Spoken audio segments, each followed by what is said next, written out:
Edit no কাটকুট, ঠিক আছে, এমনি হচ্ছে আপলোড করে দিই। হ্যালো গাইস, কি অবস্থা সবার, কেমন আছো? Welcome to the Broad View. তো ভাই, আমি এই ধরনের ভিডিও আগে কখনো বানাই নাই, হয়তো দোকানের কিছু ভিডিও বানাইছি, কিন্তু ব্লগ ভিডিও আমার দ্বারা এখন পর্যন্ত তেমন ভাবে হয়ে ওঠে নাই। এরও আগে আমি কয়েকটা ভিডিও শুট করছি, কিন্তু যা এইটা পারফেকশনের চক্করে পড়ে এটা আপলোড করা হয় নাই, যে হচ্ছে লোকে কি বলবে, সুন্দর হইতেছে কিনা, ভালো হইতেছে কিনা, হ্যাঁ এইসব জিনিস চিন্তা করে আপলোড করে নাই। তো আজকে চিন্তা করতেছি যে এই ব্লগটা আমার যেমনই হোক, যে এরকম হোক, ভালো খারাপ সবকিছু মানে হচ্ছে চিন্তা ভাবনা না করে কিছু আমি জাস্ট এটা আপলোড করে দেবো। তো এই ব্লগে হচ্ছে আমি কি কি দেখাবো সেটা হচ্ছে একটু বলি। সেটা হচ্ছে আমি জব ছেড়ে দিয়েছি প্রায় হচ্ছে 2 মাসের মতো। তো জব ছেড়ে দিয়ে এখন কি করতেছি সেটা এখন বলবো না, জাস্ট হচ্ছে আমাদের রুমমেটের যে হচ্ছে ব্যাচেলারদের যেভাবে থাকা হয়, ঠিক আছে, রুমমেট হচ্ছে কিরকম হয় বা হচ্ছে তাদের জীবনযাপনটা কেমন হয় সেটার একটা নর্মাল ধারণা দেওয়া হবো, দিতে চেষ্টা করবো।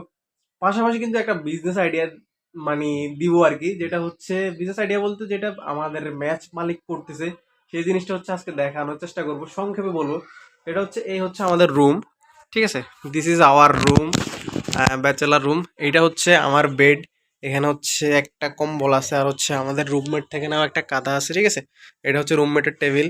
এইটা হচ্ছে আমার এই যে একজন রুমমেটের ইয়া বেড, উনি হচ্ছে এক বড় ভাই, ওনার বেড হচ্ছে এইটা, আর হচ্ছে এইটা। মোট হচ্ছে আমরা 4 জন থাকি এই রুমে। তো 4 জনের মধ্যে এই ভাই হচ্ছে সবচেয়ে বেশি সিনিয়র, এবং হচ্ছে উনি পড়াশোনা করতেছে, একটু বাইরে গেছে হাঁটাহাঁটি করার জন্য। তো সবাই মোটামুটি নির্বাচনের জন্য বাড়িতে চলে গেছে, কিন্তু হচ্ছে আমি আর বড় ভাই যাই না, এখানেই আছি। তো ভাই, এই রুমের ভাড়া হচ্ছে আমাদেরকে দিতে হয়, থাকা খাওয়ার টোটাল কস্ট হচ্ছে 6,700 টাকা, ঠিক আছে। আগের মাসে দিয়েছিলাম হচ্ছে 7,200 টাকা, কারণ আগের মাসে আমি ছিলাম নিচে। তখন হচ্ছে আমাদের 3 রুমের একটা, সরি 3টা বেডের একটা রুম ছিল, কিন্তু ওইটাতে মেইন প্রবলেম হচ্ছে ওইখানে অনেক বেশি সাউন্ড আসে। যেখানে নিচে কিচেন আছে, রান্না বান্না চলে, তারপর হচ্ছে সবাই নিচে খাবার নিতে যায়, হ্যাঁ। যার কারণে হচ্ছে আমাদের হচ্ছে নিচে পড়াশোনা করতে একটু অনেক বেশি সমস্যা হয়। তো আমরা উপরে চলে আসছি, উপরে চলে আসা 4 জনের বেডের মধ্যে, সরি 4 জনের রুমের কারণে হচ্ছে আমাদের 500 টাকা কমছে ভাড়া। তো এখানে সবকিছু ঠিকঠাক আছে, মোটামুটি পড়ার মতো পরিবেশ আছে। সবার হচ্ছে একটা করে টেবিল দেওয়া আছে, হ্যাঁ, ওনাদের পক্ষ থেকে। তারপর হচ্ছে ফ্যান আছে, লাইট আছে রুমে 2টা, হ্যাঁ, আলোর কোনো সমস্যা নেই। তারপর হচ্ছে গরমে কোনো সমস্যা নেই, ফ্যান আছে। তারপর হচ্ছে সবার রুমে সবার এক্সট্রা এক্সট্রা টেবিল আছে, হ্যাঁ, পড়ার মতো সুন্দর একটা পরিবেশ আছে। কিন্তু মেইন প্রবলেমটা হয় যে আমাদের স্টুডেন্টদের, সেটা হচ্ছে খাওয়া নিয়ে, ঠিক আছে। খাওয়াটা আসলে সবার মানে মন মতো হয় না। মন মতো বলতে হচ্ছে মনে করেন হচ্ছে একটা নর্মাল লিমিট থাকে না, যে হচ্ছে খাওয়াটা এমন হওয়া দরকার, ঠিক আছে। কোনো খাওয়াই হচ্ছে কোনো হোস্টেলের খাওয়াই বা হচ্ছে হোটেলের খাওয়া, রেস্টুরেন্টের খাওয়া, বাড়ির খাওয়ার মতো হবে না। কিন্তু তারপর হচ্ছে একটা নর্মাল ইয়ে থাকা দরকার, যেটার জন্য হচ্ছে যাতে সবাই খাইতে পারে। তো অনেকেরই পছন্দ না, আমারও আসলে তেমন পছন্দ না, কারণ হচ্ছে ওনারা তেল অনেক বেশি ইউজ করে। আর তেল বলতে আমি একদিন দেখলাম যে পাম অয়েল বলতে যেটা, এটাই ইউজ করে, ঠিক আছে। তো এই ম্যাচ মালিকের বিজনেসের ব্যাপারটা একটু বলি। সেটা হচ্ছে আমরা এখানে এই যে বিল্ডিংটা, এখানে প্রায় হচ্ছে 45 জনের মতো হচ্ছে আমরা স্টুডেন্ট থাকি। তো স্টুডেন্ট থাকি, ঠিক আছে। তো ওই স্টুডেন্টদের প্রত্যেক জনের কাছ থেকে এক একটা রুমের মধ্যে, ঠিক আছে, এই মনে করেন 6,700 টাকা করে নিতেছে, ঠিক আছে। আমরা 4 জন আছি মনে করেন একটা রুমে। তো 4 6 24,000, আর হচ্ছে 700 করে হচ্ছে 4 7 28, ঠিক আছে, 24। আর 2 হচ্ছে আপনার 26,000 সামথিং, ঠিক আছে। তো এই টোটাল টাকাটা প্রতি মাসে উনি হচ্ছে একটা রুম থেকে পাইতেছে। এই রুম, তো আপনি যদি হচ্ছে একটা এই রুমে একবার এইভাবে হচ্ছে একটা রুম এভাবে ভাড়া দিতে যান, তাহলে এখান থেকে হচ্ছে খাওয়ার খরচটা যদি আমি বাদ করি, ঠিক আছে, প্রতি পার পার্সনের খাওয়া যদি হচ্ছে 3,000 থেকে 3,500 ধরি, তাও যদি রুম ভাড়া যদি 3,000 করে ধরি একজনের, হ্যাঁ, তাইলে হচ্ছে মনে করেন এই 3 ছাড়া 12,000 টাকা, ঠিক আছে। একটা রুমের ভাড়া হচ্ছে 12,000 টাকা। তো এখানে হচ্ছে ইনি একটা বিজনেস করতেছে। সেকেন্ড হচ্ছে উনি খাওয়া দাওয়ার হচ্ছে এখানে দিতেছে, ওইখানে আরেকটা বিজনেস করতেছে, ঠিক আছে। ফার্ম অয়েল ইউজ করতেছে, বা হচ্ছে কম দামি সবজি খাওয়াইতেছে ছাত্রদেরকে, হ্যাঁ।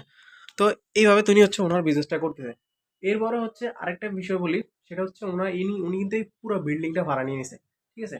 তো 2 তলা আর হচ্ছে ছাদের যে রুমটা আছে, ওখানে উনি হচ্ছে স্টুডেন্টদের জন্য রাখছে, আর বাকিগুলো উনি হচ্ছে এই সরি ফ্যামিলিদেরকে হচ্ছে ভাড়া দিয়ে রাখছে। মানে হচ্ছে এটা এখন ডিপলি বলতেছি না, কারণ হচ্ছে এটার বিষয়ে আমি আর একটু জানবো, তাইলে হচ্ছে এটা নিয়ে একটা ভিডিও বানাবো, তখন হচ্ছে আপনাদেরকে বলবো, ঠিক আছে। মানে ভাই, বিজনেস মানে কিভাবে যে করে, বিজনেসের করার মতো মানে কোনটা নিয়ে বিজনেস করা যায় না ভাই? সবকিছু নিয়ে বিজনেস করা যায়। মানে উনি হচ্ছে রুম নিয়ে বিজনেস করতেছে, উনি পুরা বিল্ডিং ভাড়া নিছে, ওইখান থেকে হচ্ছে ভাড়া, ঠিক আছে, ভাড়া ওখানে কম দিতেছে কিন্তু আমাদের থেকে বেশি নিতেছে।